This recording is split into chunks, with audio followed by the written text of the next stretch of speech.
رشتہ ہے۔ اور اسلام ہمیں اس بات کی تعلیم دیتا ہے کہ خداوند تعالیٰ کی ذات کے ساتھ کسی بھی قسم کی جسمانی صفت کو نہیں لگانی چاہیے۔ قل هو اللہ احد، وہ اللہ ایک ہے۔ خدا کہتا ہے میں ایک تمہارے لیے کافی ہوں۔ زمین پہ اگر دو خدا ہوتے، قرآن میں خدا کہتا ہے، تو ایک خدا یہ کرنا چاہتا، دوسرا خدا یہ کرنا چاہتا، اور زمین میں بڑا مسئلہ پیدا ہوتا، زمین میں فساد اور تباہی پیدا ہوتی۔ اس لیے تمہارے لیے ایک خدا کافی ہے، اور زمین آسمان میں تمہارا ایک ہی اللہ ہے۔ اللہ الصمد، وہ اللہ بے نیاز ہے۔ ہم سب اسی سے اپنی حاجت مانگتے ہیں، نہ اس کی کوئی باپ ہے نہ اس کی کوئی اولاد ہے۔ وَلَمْ يَكُنْ لَهُ كُفُوًا أَحَدٌ، تم اس کے بارے میں کیا بیان کر سکتے ہو جبکہ اس کے جیسا کوئی ہے ہی نہیں۔ اس لیے تو اللہ کے بارے میں مثال دینی پڑتی ہے۔ کوئی ایسی چیز تو بتاؤ کہ بھئی اللہ اس جیسا ہے، کیونکہ اللہ کی جیسی کوئی چیز نہیں۔ لَيْسَ كَمِثْلِهِ شَيْءٌ وَهُوَ السَّمِيعُ الْبَصِيرُ، اس اللہ کی جیسی کوئی چیز نہیں۔ اس کو سمجھانے کے لیے پھر مثال دینی پڑتی۔ اللہ سورج جیسا ہے، لیکن سورج کہاں اور اللہ کہاں؟ لیکن سمجھانے کے لیے کوئی بات تو چاہیے کہ بھئی یہ شخص بہادر ہے شیر کے جیسا۔ شیر ایک حیوان ہے، یہ انسان ہے، فرق زمین و آسمان کا ہے، لیکن سمجھانے کے لیے ایک زبان استعمال کرنی پڑتی ہے۔ اللہ نور ہے، اللہ رحمت ہے، اللہ طاقت ہے۔ خدا بھی کیا کرے، وہ اتنی عظیم ہستی ہے اور ہم زمین پہ رینگتے ہوئے کیڑوں جیسے ہیں۔ ہماری زبان محدود زبان ہے، ہماری طاقت محدود طاقت ہے۔ اس مقام تک آ کر خدا کی بڑائی، خدا کی بزرگی بیان کرنا، تو اس کو کتنے نیچے لا کے بیان کرنا پڑتا ہے۔ اس لیے ہمارے دائیوں نے کہا خدا کی جو بڑائی ہے، خدا کی جو توحید ہے، وہ ہمارے خیال، سوچ، سمجھ سے بالاتر ہے۔ اس لیے خدا کے مقربین پیغمبر اور ائمہ تمہیں جو بتاتے ہیں ان پر ایمان لاؤ اور ان کو قبول کرو۔ اس کے بعد ہم کچھ دعائیں مانگتے ہیں۔ ارحمنا واغفر لنا انک علی کل شیء قدیر۔ آپ نے کہا یہ میں نے آخر میں کیوں لے لیا؟ کیونکہ دعا آخر میں ہے۔ اے خدا ہم پہ رحم کر اور ہمارے گناہ معاف کر، ان ہستیوں کے وسیلے سے۔ اللہم بحق محمد المصطفیٰ وعلی المرتضی وفاطمۃ الزہراء والحسن والحسین۔ اے خدا ان ہستیوں کے واسطے سے، اور پھر ہم سارے اماموں کے نام پڑھتے ہیں۔ قاضی نعمان دائم الاسلام میں ہمارے بڑے عظیم اسماعیلی دائی ہیں، وہ فرماتے ہیں کہ اماموں کی تعلیم ہے، اور یہ ایک ایسی بات ہے کہ جو آپ کو عام طور پہ مسلمان بھائیوں میں نہیں ملتی ہے، سوائے خطبہ میں، نماز میں نہیں ملتی۔ اسماعیلی ائمہ نے یہ تعلیم دی ہے کہ جب تم خدا کی قربت مانگو، جب تم خدا کے نزدیک جانا چاہو، تو اماموں کا نام لے کر، اور اس میں امام جعفر الصادق تک کے امام کے نام انہوں نے گنوائے کہ امام مومنوں سے فرماتے تھے کہ جب تم نماز پڑھ لو تو نماز پڑھنے کے بعد رسول اکرم، امام حسن، امام حسین، امام زین العابدین، محمد باقر، امام جعفر الصادق، ان اماموں کا واسطہ دے کر، وسیلہ دے کر تم خداوند تعالیٰ کی نزدیکی حاصل کرنے کی کوشش کرو۔ بالکل یہی طریقہ ہمارے دعا کے اندر مینشن کیا گیا کہ اے اللہ تو پنجتن پاک کی برکت سے نبی صاحب، مولا مرتضی علی، بی بی فاطمہ، حسن اور حضرت امام حسین، یہ 5 ہستیاں جس کو ہم پنجتن پاک کہتے ہیں، جن کو قرآن کی زبان کے اندر اہل البیت کہتے ہیں۔ اور پہلے یا دوسرے لیکچر میں نے آپ سے گزارش کی تھی کہ جہاں ہم نے ائمۃ الاطہار کا ذکر کیا تھا کہ تیرے پاک اماموں، ان اماموں کو پاک اور پوتر کیوں کہا جاتا ہے؟ ان اماموں کو پاک اور پوتر اس لیے کہا جاتا ہے کہ اللہ تعالیٰ نے ان ہستیوں کو ہر قسم کے نجس اور رجس، ہر قسم کی ناپاکی سے دور رکھا ہے۔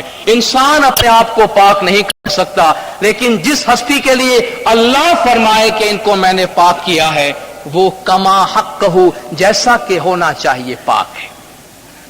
روایت کرتے ہیں کہ رسول اکرم صلی اللہ علیہ وآلہ وسلم صلوات اللہ علیہ ایک دفعہ اپنی ایک زوجہ، اپنی ایک بیوی ام سلمہ کے گھر میں تھے. آپ نے فرمایا فاطمہ کو بلاؤ، حضرت علی کو بلاؤ، میرے بچے حسن کو اور امام حسین کو بلاؤ. جب وہ پانچوں جمع ہوئے، چار وہ اور مولا اور نبی صاحب خود، تو آپ نے فرمایا کہ مجھ پہ قرآن کی آیت اتری ہے، انما یرید اللہ لیذھب عنکم الرجس اہل البیت ویطہرکم تطہیرا.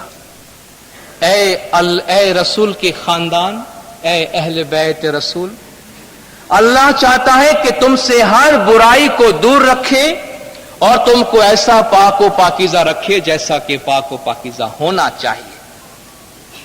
آپ نے اپنی چادر ان چاروں پہ اڑا دی اور خود نے اوڑھ لی. پنجتن پاک اس آبا کے نیچے آ گئے، اس چادر کے نیچے آ گئے. آپ نے اس آیت کی پھر سے تلاوت کی کہ اے اللہ، یہ ہے میرے گھر والے، یہ ہے میری اہل بیت، جس طرح کہ تو نے فرمایا ان کو ہر قسم کی برائیوں سے، ہر قسم کے شر سے، ہر قسم کی ناپاکیوں سے پاک رکھنا. تو بی بی ام سلمہ دوڑتی ہوئی آئی کہ یا رسول اللہ، میں بھی تو آپ کے گھر میں ہوں، آپ کی بیوی ہوں، مجھے بھی لے لیجئے. آپ نے فرمایا تو اچھی ہے، تو خیر پہ ہے، لیکن اس چادر کے نیچے تیری جگہ نہیں ہے. یہ اہل بیت کے لیے مخصوص ہے. اللہ کے فرمان کے مطابق انہیں پاک و پاکیزہ کر دیا گیا. رسول اکرم کے پاس نجران سے عیسائیوں کا ایک گروہ آیا، وہی بحث کرنے کے لیے کہ بھئی بتائیے حضرت عیسیٰ کے بارے میں آپ کی کیا تعلیم ہے. آپ نے فرمایا تم کیا کہتے ہو؟ انہوں نے کہا ہم تو کہتے ہیں کہ حضرت عیسیٰ خدا کا بیٹا ہے. آپ نے فرمایا دیکھو، قرآن کہتا ہے ان مثل عیسیٰ عند اللہ کمثل آدم خلقہ من تراب ثم قال له کن فیکون. عیسیٰ کی مثال خدا کے نزدیک آدم جیسی ہے. خدا نے اس کو مٹی سے بنایا، پھر کہا بن جا تو بن گیا.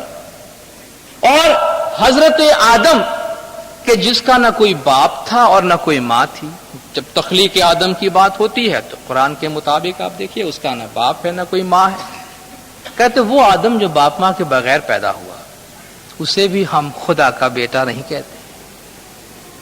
حضرت عیسیٰ کم سے کم تم یہ تو کہتے ہو کہ ماں سے پیدا ہوئی، اس کی ماں تو ہے، تو تم کس طرح اسے خدا کا بیٹا کہہ سکتے ہو؟ بات بڑی، پہلے مذاکرہ ہو رہا تھا، مذاکرہ میں سے مناظرہ میں بات چلی، گرما گرمی ہوئی، وہاں سے بات بڑی مباہلہ تک پہنچی. مباہلہ کہتے ہیں کہ دو گروہ آمنے سامنے بیٹھ کے خداوند تعالیٰ سے لعنت مانگے، جو دونوں میں سچ ہے وہ بچ جائے، جو جھوٹ ہے وہ تباہ ہو جائے.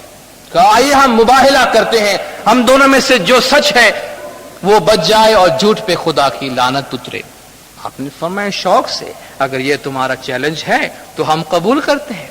قرآن کی آیت اتری فمن حاجک فیہ من بعد ما جاءک من العلم، علم آنے کے بعد بھی اگر کوئی تجھ سے حجت کرتا ہے فقل تعالوا، کہہ دو چلو، ندعو ابناءنا وابناءکم، ہم اپنے بیٹوں کو بلائیں تم اپنے بیٹوں کو بلاؤ، ونساءنا ونساءکم، ہم اپنی عورتوں کو بلائیں تم اپنی عورتوں کو بلاؤ، وانفسنا وانفسکم، ہم اپنی جانوں کو بلائیں تم اپنی جانوں کو بلاؤ، ثم نبتہل، پھر مباہلہ کرے، فنجعل لعنت اللہ علی الکاذبین، جھوٹ پہ خدا کی لعنت مانگے. کہا چلو. خدا نے تین قسم کے لوگوں کو بلانے کا حکم فرمایا، اپنے بیٹوں کو، اپنی عورتوں کو اور اپنے بچوں کو اور اپنی جان کو. وہ گئے عیسائی اپنے آدمی لانے، حضور اپنے آدمی لانے. نبی صاحب ابنا انا، اپنے بیٹوں میں کس کو لے جاتے ہیں؟ اپنے نواسوں کو، حضرت حسن اور حضرت امام حسین جو ان کی بیٹی کے بیٹے ہیں. نساء انا، نساء کا جو لفظ ہے عربی میں وہ پلورل کے لیے، جمع کے لیے آتا ہے. نبی صاحب نے فرمایا میرے لیے تو ایک کافی ہے، حضرت بی بی فاطمہ، مجھے بہت ساری عورتوں کو لے جانے کی ضرورت نہیں. بی بی فاطمہ کو لیا. انفسنا، ہماری جانیں. آپ نے فرمایا میری جان علی سے بڑھ کر اور کون ہو سکتا، میں مولا مرتضی علی کو لیتا ہوں. اس آیت پر تو مولا مرتضی علی کا ایک ٹائٹل ہے نفس رسول، جان رسول، رسول کی جان، یہ قرآن نے ثابت کیا۔ اور یہ واقعہ ایسا ہے کہ آپ کو سنی تفاسیر میں بھی ملے گی کہ رسول اکرم یہ 5 ہستیاں گئی تھی اور کوئی نہیں تھا۔ آپ چلے، پنجتن پاک کا ستارہ چلا میدان کی طرف، ادھر سے عیسائیوں نے دیکھا، بڑے بڑے پادری تھے، بڑے عالم تھے، گنانی لوگ تھے، اپنے اعتبار سے خدا کو ماننے والے تھے، دور سے دیکھا یہ تو خدا کا نور چمکتا ہوا آ رہا ہے، آپس میں سرگوشیاں کی کہ بھائی خیریت چاہتے ہو تو مباہلہ واپس لے لو، خیریت چاہتے ہو تو ان کے ساتھ مباہلہ مت کرو، اگر آج ہم نے جھوٹ پہ لعنت مانگی تو خدا کی قسم تباہ ہو جائیں گے۔ انہوں نے خود نے کہا کہ اے محمد ہمیں مباہلہ نہیں کرنی، ہم بعد میں کوئی بات کریں گے، چھوڑ چھاڑ کے چلے گئے۔ حضور نے فرمایا خدا کی قسم انہوں نے مجھے چیلنج کیا تھا، اگر آج یہ مجھ سے مباہلہ کر جاتے تو خدا گواہ ہے کہ عیسائیوں کی بستی میں ایک عیسائی تو کیا ایک پرندہ بھی زندہ نہیں بچتا، کیونکہ انہوں نے اللہ کے رسول کو مباہلہ کیا تھا، چیلنج کیا تھا۔ یہ وہ مقدس پاک اور پوتر ہستیاں ہیں کہ اوہنگ نرنجن ایک ورکشج کیتا، اللہ نے ایک درخت بنایا، ان کو ڈالی دو جو دیتا، اس کے 2 شاخیں بنائی، ایک نور محمد مصطفیٰ، دوجا نور علی مرتضی، مائی فاطمہ ان کے بیلے، حسن حسین اس نور مائے کھیلے۔ یہ تو الہی ہستیاں ہیں، خدا کی بنائی ہوئی ہستیاں ہیں۔ 5 تن پاک کا بھید پچھاڑو، 5 ہی تن سو 1 تن جانو۔ یہ 5 جدا جدا ہستیاں ہیں، یہ نورانی ہستیاں ہیں، ان کا بھید سمجھ لو کہ یہ 5 دیکھنے میں جدا ہے لیکن اصلیت میں حقیقت میں یہ ایک ہستی ہے۔ اللہم بحق محمد مصطفیٰ علی مرتضی فاطمہ زہرا حسن اور امام حسین، اور پھر سارے ائمہ کا نام لیتے ہیں۔ اللہم بحق مولانا علی، مولانا الحسین، مولانا زین العابدین، سارے اماموں کا نام لے کر، اور پھر مولانا حضر امام کا نام کہ وَبِحَقِّ مولانا و امامنا الحاضر الموجود شاہ کریم الحسینی، اور ہمارے حاضر اور موجود امام شاہ کریم الحسینی کے برکت سے، ان کے طفیل، ان کے واسطے سے، شاہ کریم الحسین ارحمنا، ہم پہ رحم کر، واغفر لنا، ہمارے لیے بخشش کر، ہمیں معاف رکھ، انکا علی کل شیء قدیر، بے شک تو ہر چیز کی طاقت رکھنے والا ہے۔ اور جو دعا کے جس جملے سے دعا کی شروعات کی اسی جملے سے اختتام کی، والحمدللہ رب العالمین۔ اتنے لمبے سفر کے بعد بھی تعریف اللہ تعالیٰ کی ہے۔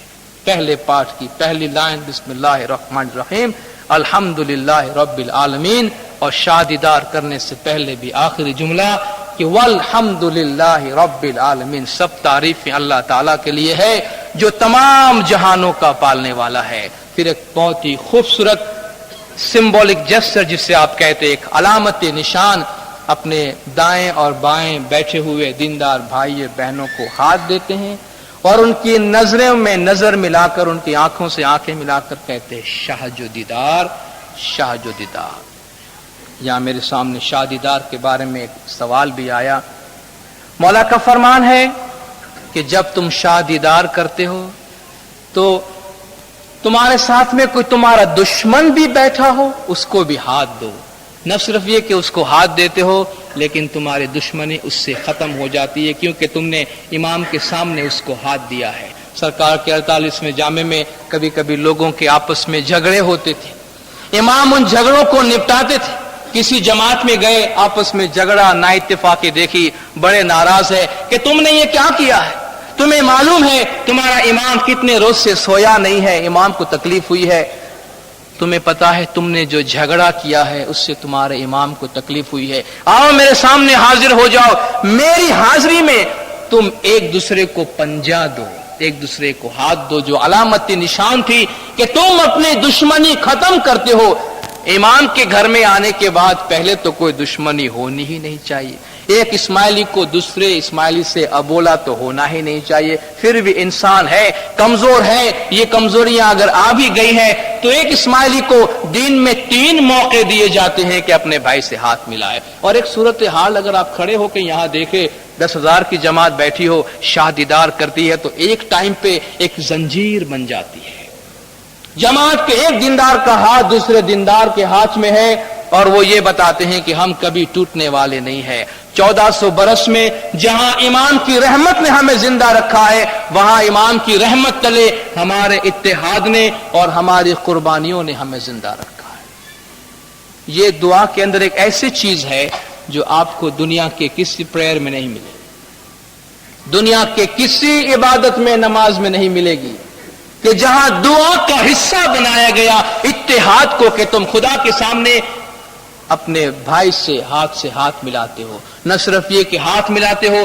ہاتھ ملانا دوستی کی اور اتحاد کی علامت ہے، بلکہ اپنے دیندار بھائی کی آنکھوں میں دیکھتے ہو اور یہ کہتے ہو کہ تمہیں میری آنکھوں میں مولا کا دیدار ہو، مجھے تمہاری آنکھوں میں شاہ کا دیدار ہو۔ یعنی ہم دونوں کا دل اتنا صاف ہو کہ ہمارے دونوں کے دل میں جو مولا بیٹھا ہوا ہے، تمہاری آنکھوں میں میں دیکھوں، میرے آنکھوں میں تم دیکھو۔ تو یہاں یہ بات بالکل صاف ہو جاتی ہے کہ جب شاہ دیدار کرے تو ذرا پیار محبت سے، تھوڑی گرم جوشی سے ہاتھ ملائیے۔ ایسا نہیں کہ اتنا سا ہاتھ دے کے کوئی گھن آتی ہے، جیسے ہاتھ لگ جائے گا تو کہ مزہ نہیں آئے گا۔ اپنے دیندار بھائی ہیں، بہن ہے، ذرا گرم جوشی سے، فراخ دلی کے ساتھ جب دعا میں شامل ہوتے ہیں تو اچھی طرح ہاتھ دیں۔ جب اپنی دنیاوی زندگی میں بھی کوئی آپ کا دوست برادر ملتا ہے اور بہت ڈھیلا سا ہاتھ دے تو آپ سمجھ جائیں گے کہ اس کو مجھ سے مل کے کوئی خاص خوشی نہیں ہوئی ہے، لیکن اگر واقعی خوشی ہوئی ہے تو بڑا زبردست مضبوطی سے اپنا ہاتھ پکڑ کے وہ دبائے گا کہ دل کی گرم جوشی جو ہے وہ ہاتھ سے ظاہر ہوتی ہے۔ تو فراخ دلی کے ساتھ دعا کی اس روایت کو، اس طریقے کو پوری کریں، ساتھ ساتھ ادھر ادھر نہ دیکھیں، نیچے نہ دیکھیں۔ جس دیندار کو ہاتھ دیتے ہیں ان کے آنکھوں میں دیکھیں اور اپنے زبان سے کہیں شاہ جو دیدار، اور وہ کہے شاہ جو دیدار، کیونکہ یہ دعا کا حصہ ہے۔ جس طرح ہم دعا مانگتے ہیں تو آمین کہتے ہیں، جو آمین نہیں کہتا وہ یہ کہنا چاہتا ہے بھئی ٹھیک ہے مانگتے ہیں، مجھے کوئی خاص ضرورت نہیں ہے ان چیزوں کی۔ آمین کا مطلب یہ ہے کہ مفتی صاحب جو کہتے ہیں یا مولا جماعت کی روزی روزگار میں برکت دے، ہم سب زبانی نہیں کہتے وہی جملہ، لیکن کہتے ہیں کہ آمین جو مفتی صاحب نے فرمایا ہم اس کو فالو کرتے ہیں، ہم اس کے ساتھ ساتھ ہیں، یہ ہماری بھی دعا ہے۔ بالکل اسی طرح ہم دعا میں شامل ہوتے ہیں یہ کہتے ہوئے کہ شاہ جو دیدار، یہ ہمارے دعا کا ایک حصہ ہے، جس طرح ہم آمین کہتے ہیں۔ دیندار بھائیوں سے عشق اور محبت کا اور یونٹی کا، اتحاد کا اظہار ہوتا ہے۔ پھر ہم اپنے آخری سجدے میں جاتے ہیں، اللہم لک سجودی و طاعتی کہتے ہوئے، جہاں شاہ دیدار کے لیے ہم دن بھائیوں کی طرف دیکھتے ہیں، آنکھوں میں دیکھتے، ہاتھ ملاتے ہیں۔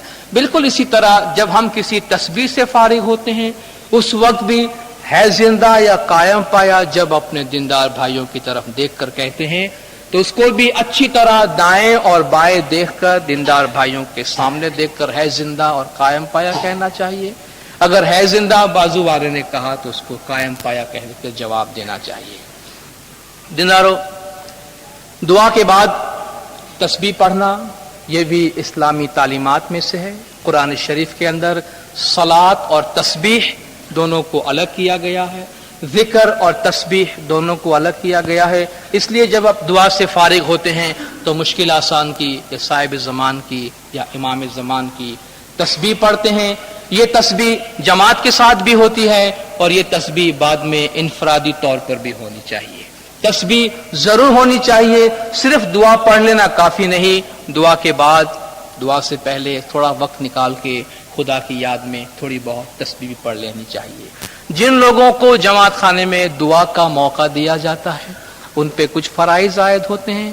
جو جماعت خانے میں جماعت کے پریئر کی نمائندگی کرتا ہے، جماعت کی دعا کی امامت کرتا ہے، جماعت کے پریئر کو لیڈ کرتا ہے، اس کا فرض ہے کہ یاد رکھے کہ 5,000 10,000 دعاؤں کے دار و مدار اس پہ ہے، کم سے کم وہ اپنی دعا اچھی طرح سے پڑھے۔